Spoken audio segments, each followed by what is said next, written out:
Комисијата за односи со верските заедници и религиозните групи успешно и континуирано делува на нашето тло долги децении, а во рамките на низините активности веќе трета година поред се одржува и доделување на годишното признание Велјо Манчевски. Пригодната свечаност на која што оваа година им беа на добитниците врачени наградите се одржане одамна во камерната сала на Македонската филхармонија. И тоа беше причина утринава да поразговараме со директорката на комисијата, госпоѓата Оливера Трајковска. Добро утро и честитки за успешниот настан на кој што беа издвоени најзаслужните и оние кои што најпридонеле во текот на изминатата година и се закитеа со ова престижно признание Велјо Манчевски. Добро утро за гледачите на Алфа телевизија. Ви благодарам за тоа што и денеска сум дел од утринската програма и секако сакам да се заблагодарам за тоа што и медиумски го покривте самиот настан и бевте дел од нашата програма. Свеченоста се одржува со цел да се истакнат достигнувањата и придонесот на поединци од сите верски заедници и религиозни групи, беше одбележано со убава и навистина пригодна програма. Но пред да проговориме за програмата, може ли малку да проговориме и за самата дејност на Комисијата за односи со верски заедници и религиозни групи низ минативе години? Секако, значи, самата комисија претходно постоела во една поинаква форма, значи како верско поверенство и првиот референт кој што раководел со оваа комисија е токму Велјо Манчевски, по кој што и востановена самата манифестација која што традиционално веќе трета година од 2022 година се организира во рамки на Комисијата за односи со верските заедници и религиозните групи. По овој период, откако е формирано верското поверенство во 1951 година, комисијата всушност и започнува да постои како форма на комисија која што се занимавала со прашања од верската сфера. Всушност тоа било некоја форма на министерство кое што било во составот на владата. Со текот на времето ја менувала својата форма и ги менувала ингеренциите, односно надлежностите кои што ги извршувала. Во почетокот самите председатели на комисијата биле луѓе кои што биле дел од владиниот состав, поточно подпредседатели на владата, но од 2000 година комисијата станува директорат или агенција која што сепак е владино тело и припаѓа во составот на владата, но меѓутоа извршува самостојни активности кои што се поврзани и со државата и со верските заедници. За историјатот на Комисијата за односи со верски заедници и религиозни групи по повод оваа свечана пригода и доделувањето на наградите беше продуциран и еден документарен филм кој што всушност представува еден времеплов и го прикажува развојот на самата комисија. Токму така, иако релативно кратко време сум на оваа функција и самава манифестација ја наследив од мојот предходник Даријан Сотировски, јас си земав заложба дека традиционално ќе го продолжиме овој прием, затоа што сметам дека традицијата се продолжува само доколку се обновува и доколку постојано инвестираме во тој правец.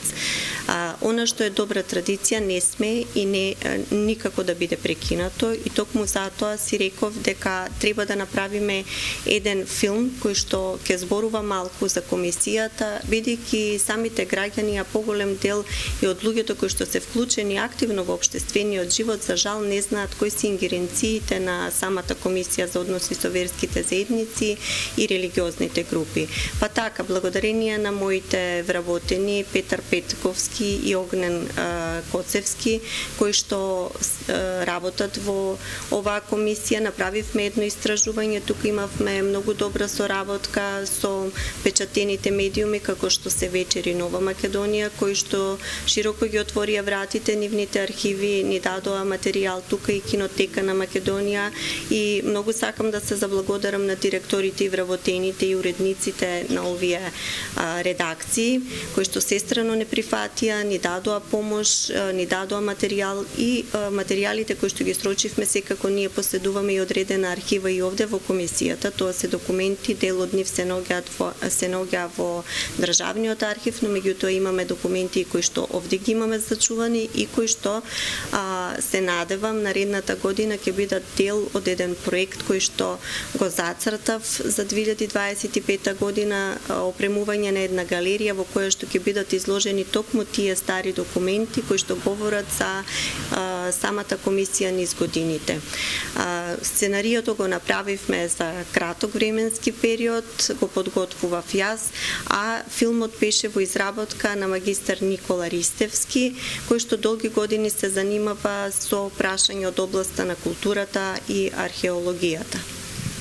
Каде ќе може пошироката јавност да го погледне филмот? Значи, за неколку дена се надевам ќе биде прикачен на YouTube каналот, каде што пошироката јавност ќе може да го погледне, како што го погледне и самите присутни на приемот, и се надевам дека оние непознаници и недоволен број на информации кои што граѓаните ги имаат во врска со комисијата, ќе можат да ги проследат токму преку тој краток документарен филм, а ќе си дадеме задача, значи до крајот на 2025 и да направиме и подолг документарен филм во кој што поконцизно ќе се зборува за многу работи поврзани со Комисијата за односи со верските заедници и религиозните групи. И да искористиме оваа можност да упатиме и јавно честитки до добитниците, годинишните добитници на наградата Велјо Манчевски, и при тоа да ги споделиме информациите кои беа добитници оваа година. Секако,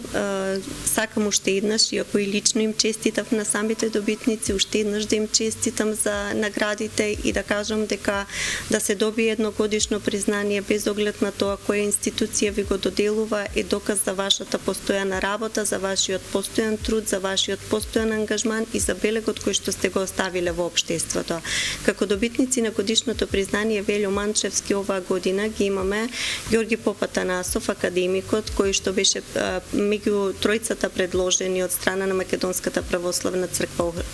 Охридска архиепископија, се извинувам, и тој доби највисоко признание за придонес во областа на теологијата, библиската херменевтика и црковната книжевност. Од страна на Римокатоличката црква ја имаме сестра Наталија, една прекрасна личност која што долги години се занимава со милосредната дејност и токму и признанието и припадна како највисок придонес во милосредната дејност. Од страна на Исламската верска заедница добитник оваа година е Идрис Ефенди Идризи, кој што добива признание за афирмација и промоција на верското образование. Од еврејската заедница на Македонија го имаме Самуел